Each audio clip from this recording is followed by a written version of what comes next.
आज की हमारी बातचीत ऑनलाइन कंटेंट की उस कला के बारे में है जो हमें स्क्रॉल करते करते अचानक रोक देती है। हाँ, कि आखिर हम रुक क्यों जाते हैं। बिल्कुल। और इसके लिए हमारे पास कई तरह के सोर्सेज हैं। कुछ मार्केटिंग ब्लॉग्स हैं, मनोविज्ञान पर आर्टिकल्स हैं, अकादमिक विश्लेषण भी हैं। और कुछ रेडिट थ्रेड्स भी, जहाँ कंटेंट क्रिएटर्स खुद अपनी सबसे कामयाब तरकीबों पर बात कर रहे हैं। तो आज का मिशन साफ है, ये समझना कि हमारे दिमाग का वो कौन सा बटन है जिसे दबाकर क्रिएटर्स कुछ ही सेकंड्स में हमारा ध्यान खींच लेते हैं। एक आम धारणा है जो कई स्रोतों में भी है कि आपके पास किसी का ध्यान खींचने के लिए सिर्फ 15 सेकंड होते हैं, लेकिन एक सोर्स इसे और भी कम बताता है। हाँ, और वो इसे बहुत दिलचस्प तरीके से कहता है 8 सेकंड का सर्वाइवल इंस्टिंक्ट। 8 सेकंड? हाँ, ये कहता है कि हमारा दिमाग कॉन्शियस होकर सोचने से पहले ही सिर्फ 8 सेकंड में ये तय कर लेता है कि इस कंटेंट पर अपनी सर्वाइवल एनर्जी लगाना फायदेमंद है या नहीं। वाह! तो ये सिर्फ ध्यान खींचना नहीं है, ये ध्यान को एक तरह से हाईजैक करना है। हाईजैक करना सही शब्द है, और इसी को इंडस्ट्री में हुक कहते हैं। हमें बनाए रखे। मजे की बात यह है कि ये कोई नई चीज नहीं, ये तकनीक असल में लिटरेचर से आई है, साहित्य की दुनिया से। तो चलिए इन हुक्स को थोड़ा खोल कर देखते हैं। सबसे पहले कुछ सीधे साधे मतलब बेसिक तरीके, ठीक है। जैसे कि बड़ा वादा या फायदा, मतलब वीडियो की शुरुआत में ही साफ साफ बता देना कि इसे देखने से क्या मिलेगा। जैसे कोई कहे ये है वो तरीका जिससे मैंने 30 दिन में अपनी सेल्स दोगुनी की, वो भी बिना एड्स के। और ये काम करता है क्योंकि ये दो चीजों पर सीधा निशाना लगाता है। एक तो जिज्ञासा और दूसरा प्रासंगिकता, मतलब रेलेवेंस। अच्छा। दर्शक तुरंत सोचता है बिना एड्स के कैसे, और सेल्स दोगुना करना तो मुझे भी सीखना है। ये उन लोगों के लिए परफेक्ट है जिनके पास टाइम की कमी है, जो सीधा पॉइंट पर आना चाहते हैं। बिल्कुल। इसी से मिलता जुलता एक और तरीका है जिसे स्रोत सीधा कथन कहते हैं। बस ये कहना इस वीडियो में मैं आपको दिखाने जा रहा हूँ। ये सुनने में बहुत सिंपल लगता है। हाँ, लेकिन ये दर्शक को एक गारंटी देता है कि उनका टाइम बर्बाद नहीं होगा और वो सही जगह पर है। ये दर्शकों के दिमाग से अनिश्चितता को हटा देता है। लेकिन एक हुक है जो शायद इन सबसे ज्यादा पावरफुल है। कौन सा? कहानी सुनाना। हम इंसान कहानियों के लिए बने हैं। हाँ, और स्रोतों में इसके दो तरीके बताए गए हैं। एक तो ये कि आप वीडियो की शुरुआत में एक छोटी मजेदार कहानी सुनाएं जो आपके टॉपिक से जुड़ी हो। लेकिन जो दूसरा तरीका है वो मुझे ज्यादा असरदार लगा। कहानी के सबसे रोमांचक हिस्से से शुरू करना। अच्छा। जैसे कोई वीडियो शुरू हो, इमारत में बम फटने से पहले मेरे पास सिर्फ 30 सेकंड थे। अब आप चैनल कैसे बदल सकते हैं? आप नहीं बदल सकते, क्योंकि यहाँ एक मनोवैज्ञानिक सिद्धांत काम करता है जिसे ज़िगार्निक इफेक्ट कहते हैं। ज़िगार्निक इफेक्ट? हाँ, ये सिद्धांत कहता है कि हमारा दिमाग अधूरी चीजों को पूरी हो चुकी चीजों से ज्यादा शिद्दत से याद रखता है। अच्छा। जब आप कहानी को ऐसे मोड़ पर रोकते हैं तो दिमाग में एक खालीपन, एक टेंशन पैदा हो जाती है, और उस टेंशन को दूर करने के लिए दर्शक वीडियो में रुकता है। उसे जानना है कि आगे क्या हुआ। ठीक है, तो वादा करना और कहानी सुनाना तो समझ आता है। ये तो वो तरीके हैं जो हम पहचान सकते हैं। लेकिन कुछ हुक्स तो ऐसे होते हैं जो हमें पता भी नहीं चलता। हाँ, और वो हमारे दिमाग पर असर कर जाते हैं। वो कौन सी अदृश्य तकनीकें हैं? बहुत अच्छा सवाल है। यहीं से बात मनोविज्ञान की गहराइयों में जाती हैं। ये वो तकनीकें हैं जो हमारे दिमाग के ऑटोमेटिक सिस्टम से खेलती हैं। ओके। इनमें सबसे पहला है पैटर्न ब्रेक या पैटर्न इंटरप्ट। मतलब कुछ ऐसा करना जो बिल्कुल अनएक्सपेक्टेड हो, जो दर्शक के देखने के नॉर्मल पैटर्न को तोड़ दे। जैसे वीडियो चलते चलते अचानक 2 सेकंड के लिए सब कुछ शांत हो जाए। हाँ। या कोई क्रिएटर अचानक हिंदी बोलते बोलते एक लाइन फ्रेंच में बोल दे। मैंने एक वीडियो देखा था जिसमें क्रिएटर ने पूरा इंट्रो उल्टे कैमरे से शूट किया था। बिल्कुल सही। हमारा दिमाग एक पैटर्न पहचानने वाली मशीन है। वो हमेशा शॉर्टकट ढूंढता है ताकि एनर्जी बचे। जब हम वीडियो स्क्रॉल करते हैं तो हम एक तरह के ऑटो पायलट मोड में होते हैं। पैटर्न ब्रेक उस ऑटो पायलट को बंद कर देता है। दिमाग अचानक एक्टिव हो जाता है और पूछता है, अरे ये क्या हुआ? और बस ध्यान पूरी तरह से उस कंटेंट पर होता है। एग्जैक्टली। पैटर्न ब्रेक से ही जुड़ा हुआ एक और कॉन्सेप्ट मैंने स्रोतों में देखा, जिसे क्यूरियोसिटी गैप यानी जिज्ञासा का अंतर कहा गया है। ये भी दिमाग में एक तरह की टेंशन पैदा करने के बारे में है। हाँ, ये ज़िगार्निक इफेक्ट का ही एक दूसरा रूप है। ज़िगार्निक इफेक्ट अधूरी कहानियों से जुड़ा है और क्यूरियोसिटी गैप अधूरे ज्ञान से। मतलब? इसका सिद्धांत जॉर्ज लोवेनस्टीन की इंफॉर्मेशन गैप थ्योरी पर आधारित है। ये थ्योरी कहती है कि जिज्ञासा तब पैदा होती है जब हमें एहसास होता है कि जो हम जानते हैं और जो हम जानना चाहते हैं उसके बीच एक गैप है। जैसे कोई टाइटल हो, ये है वो एक तरीका जिससे मुझे 1 मिलियन सब्सक्राइबर मिले, जिसके बारे में कोई बात नहीं करता। बिल्कुल। यहाँ जिसके बारे में कोई बात नहीं करता वो गैप बना रहा है। एकदम सही। दिमाग उस छिपी हुई जानकारी को एक पहेली की तरह देखता है और उसे सुलझाने के लिए बेचैन हो जाता है। अच्छा। और फिर एक और हुक है जो बहुत पावरफुल है, सवाल पूछना। सवाल पूछना। हाँ, एक ऐसा सवाल जिसे आप नजरअंदाज नहीं कर सकते। जैसे, क्या होगा अगर मैं आपसे कहूं कि आप जिस तरह से दांत ब्रश करते हैं वो असल में उन्हें कमजोर बना रहा है। अरे, ये तो मेरे साथ कल ही हुआ। मैंने एक वीडियो देखा जिसका टाइटल था, अगर आप रात में 10 बार अपना फोन चेक करते हैं तो आपका दिमाग खतरे में है। और आपने तुरंत क्लिक किया होगा। हाँ। ये सोचकर कि ये तो मेरी ही कहानी है। और आपने नोटिस किया कि सवाल सुनते ही आपका दिमाग क्या करता है? वो जवाब ढूंढने लगता है। वो बाकी सब कुछ छोड़कर उसका जवाब ढूंढने लगता है। इसे इंस्टिंक्टिव एलैबोरेशन कहते हैं। सवाल हमारे सोचने की प्रक्रिया पर हावी हो जाते हैं। जब तक जवाब नहीं मिलता, दिमाग को चैन नहीं मिलता। मैंने इन स्रोतों में एक बहुत ही अजीब बात पढ़ी जो रेडिट पर किसी न्यूरोसाइंस बैकग्राउंड वाले यूजर ने लिखी है। उसने 2025 के कुछ वायरल हुक्स का विश्लेषण किया है। उसमें से एक है self diagnosis hook. Self diagnosis. हाँ, जिसका मकसद होता है दर्शकों को ये महसूस कराना कि ये कंटेंट खास तौर पर उन्हीं के लिए बना है। जैसे वो उदाहरण देता है, अगर आप बहुत एम्बिशियस हैं लेकिन स्ट्रेस ईटिंग से जूझ रहे हैं तो ये है उसका कारण। ये बहुत चालाक तकनीक है ना? हाँ, क्योंकि ये दर्शक पर कोई लेबल नहीं लगा रही, बल्कि दर्शक को लगता है कि उसने समाधान या अपनी समस्या की जड़ खुद खोजी है। उसे लगता है हाँ, ये तो मैं ही हूँ, और वो तुरंत उस कंटेंट से जुड़ जाता है। उसकी ऑटोनॉमी बनी रहती है। बिल्कुल, अपनी मर्जी का मालिक होने की भावना।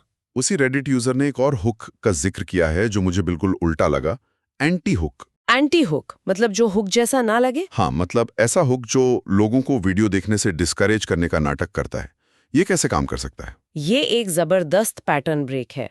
सोचिए, एक ऐसी दुनिया में जहां हर कोई कह रहा है जल्दी अमीर बने, 30 सेकंड में सीखें, वहां कोई आकर कहे ये एक बहुत लंबा वीडियो है जो शायद आपके लिए सब कुछ बदल दे। हाँ, या ये 5 कारण है कि मैं इंस्टाग्राम पर सफल क्यों नहीं हूं और मुझे इससे कोई फर्क नहीं पड़ता। लेकिन इसमें एक बड़ा खतरा भी तो है। क्या ज्यादातर लोग उसे नजरअंदाज नहीं कर देंगे? आपका सवाल सही है। ये नए क्रिएटर्स के लिए रिस्की हो सकता है। लेकिन ये काम क्यों करता है, इसके पीछे मनोविज्ञान है। ये ईमानदारी और प्रामाणिकता मतलब ऑथेंटिसिटी का सिग्नल देता है। ये कहता है मैं आपको कुछ बेचने की कोशिश नहीं कर रही। और विडंबना ये है कि इसी ईमानदारी की वजह से और ज्यादा लोग आकर्षित होते हैं। ये रिवर्स साइकोलॉजी का एक बेहतरीन उदाहरण है। और तीसरा जो उसने बताया है वो है इनसाइडर सीक्रेट हुक। अच्छा, ये दावा करना कि आप कोई खुफिया जानकारी शेयर कर रहे हैं, जैसे मुझे ये बताने की इजाजत नहीं है लेकिन मेरे एचआर दोस्त ने खुलासा किया। हमारा दिमाग विकास के क्रम में रहस्यों और खुफिया जानकारी को सर्वाइवल से जोड़ के देखता है। सर्वाइवल से? हाँ, कैसे? हमारे पूर्वजों के समय में वो इंसान ज्यादा समय तक जिंदा रहता था जिसे पता होता था कि छिपा हुआ खतरा कहाँ है या पानी का नया स्रोत कहाँ है। अच्छा, समझ गया। इसलिए जब हमें लगता है कि हमें कोई निषिद्ध ज्ञान या सीक्रेट इन्फॉर्मेशन मिल रही है तो हमारा दिमाग उसे सर्वाइवल के लिए जरूरी जानकारी मानकर उस पर पूरा ध्यान देता है। उसे नजरअंदाज करना बहुत मुश्किल हो जाता है। लेकिन जब ये मनोवैज्ञानिक ट्रिगर्स बहुत ज्यादा शक्तिशाली हो जाते हैं तो ये स्मार्ट कम्युनिकेशन और मैनिपुलेशन के बीच की पतली लाइन को पार कर जाते हैं। अच्छा। एक अकादमिक विश्लेषण में इन पावरफुल वाक्यांशों को सबसे ज्यादा चुभने वाले शब्द या स्टिंगिंग फ्रेजेस कहा गया है। चुभने वाले शब्द, ये सुनने में ही काफी गहरा लग रहा है। तो ये सिर्फ ध्यान खींचने से आगे की बात है? हाँ, ये किसी की बुनियाद को हिलाने जैसा है। ये सीधे आपकी पहचान, आपकी आजादी और आपकी असलियत की भावना पर हमला करते हैं। पहला और सबसे पावरफुल वाक्यांश है, आपको नियंत्रित किया जा रहा है। You are being controlled. हाँ, ये हमारे अंदर के सबसे गहरे डर को निशाना बनाता है कि हमारी अपनी जिंदगी पर हमारा कंट्रोल नहीं है। क्लिनिकल साइकियाट्री में जब किसी को लगता है कि उसे कोई बाहरी शक्ति कंट्रोल कर रही है तो इसे कंट्रोल का भ्रम कहते हैं, जो एक गंभीर मनोवैज्ञानिक संकट का लक्षण है। जब कोई क्रिएटर ये लाइन इस्तेमाल करता है तो वो ऑडियंस के दिमाग में एक मेंटल कॉन्फ्लिक्ट पैदा कर देता है। दिमाग कंफ्यूज हो जाता है और जवाब ढूंढने लगता है। वाह। दूसरा वाक्यांश जो विश्लेषण में बताया गया है वो है, आप भावनात्मक रूप से फंसे हुए हैं। You are emotionally trapped. हाँ। ये बाहरी कंट्रोल के बजाय अंदरूनी कैद की बात करता है। और ये कैसे काम करता है? ये मनोवैज्ञानिक अल्फ्रेड एडलर के वर्टिकल रिलेशनशिप के विचार से जुड़ता है। इसका मतलब है ऐसा रिश्ता जहां पावर का बैलेंस बराबर नहीं है। जैसे? ये रिश्ता आपके पार्टनर, आपके बॉस या यहाँ तक कि आपकी अपनी उम्मीदों के साथ भी हो सकता है। जब कोई फंसा हुआ महसूस करता है तो ये वाक्यांश उस बेबसी की भावना को वैलिडेट करता है और एक आसान समाधान का वादा करता है। और तीसरा, जो शायद सबसे गहरा है, आपने खुद को खो दिया है। You've lost yourself। ये तो सीधा अस्तित्व पर सवाल उठाता है। हाँ, ये दोस्तोयेव्स्की के अंडरग्राउंड मैन के किरदार की याद दिलाता है। Underground man. इसे आज की भाषा में समझें तो ये वो इंसान है जो जानता है कि उसे जिम जाना चाहिए, एक नई स्किल सीखनी चाहिए या एक टॉक्सिक आदत छोड़नी चाहिए, लेकिन वो कुछ नहीं करता और फिर इसी बात पर खुद से चिढ़ता रहता है। बिल्कुल। जब कोई वीडियो कहता है आपने खुद को खो दिया है तो वो इसी गहरी चिढ़ और अफसोस को कुरेदता है। ये सिर्फ एक गलती नहीं, बल्कि अपनी हालत जानते हुए भी उससे बाहर ना निकलने का सबसे बड़ा पाप है। ये तो सीधे तौर पर कार्ल यूंग के उस मशहूर कोट से जुड़ता है, जब तक आप अचेतन को चेतन नहीं बनाते, ये आपके जीवन को निर्देशित करेगा और आप इसे भाग्य कहेंगे। सही। बहुत सारे वायरल वीडियो इसी फॉर्मूले पर चलते हैं। वो छिपे हुए रहस्यों या डार्क साइकोलॉजी हैक्स का वादा करते हैं, जिससे दर्शक को लगता है कि वो एक बड़े रहस्योद्घाटन की कगार पर है और अपने भाग्य पर कंट्रोल हासिल करने वाला है। बिल्कुल। और इन चुभने वाले शब्दों की शक्ति हमारी संस्कृति के हिसाब से और भी बढ़ जाती है। अच्छा, भारतीय संदर्भ में कैसे? जैसे हिंदी बोलने वाली डिजिटल दुनिया में धोखा शब्द सबसे पावरफुल मनोवैज्ञानिक ट्रिगर्स में से एक है। सच था या धोखा जैसे टाइटल तुरंत एक इन्फॉर्मेशन गैप बनाते हैं जो धोखे के हमारे डर पर टिका होता है। और ये सिर्फ रोमांटिक रिश्तों तक ही सीमित नहीं है ना? ये करियर में या दोस्तों के साथ भी हो सकता है। बिल्कुल।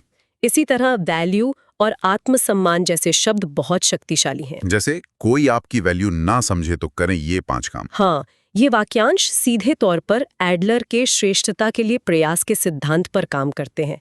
एक ऐसी संस्कृति में जहां सामाजिक और पारिवारिक पहचान बहुत मायने रखती है, अपनी पर्सनल वैल्यू और आत्मसम्मान पर जोर देना एक बहुत शक्तिशाली पैटर्न इंटरप्ट का काम करता है। ये सब सुनकर तो लगता है कि एक अच्छा हुक बनाना बहुत जटिल काम है, लेकिन एक स्रोत ने इसे 3 हिस्सों वाले एक बहुत ही सरल फॉर्मूले में बांटा है, जो मुझे काफी प्रैक्टिकल लगा। ग्रैब, गैप और गाइड। इसे थोड़ा और समझाएं। पहला है ग्रैब। 3 सेकंड में ध्यान खींचें। यह आपका चुभने वाला शब्द या आपका पैटर्न इंटरप्ट हो सकता है। ओके। फिर आता है गैप। आगे क्या आने वाला है इसके बारे में जिज्ञासा पैदा करें।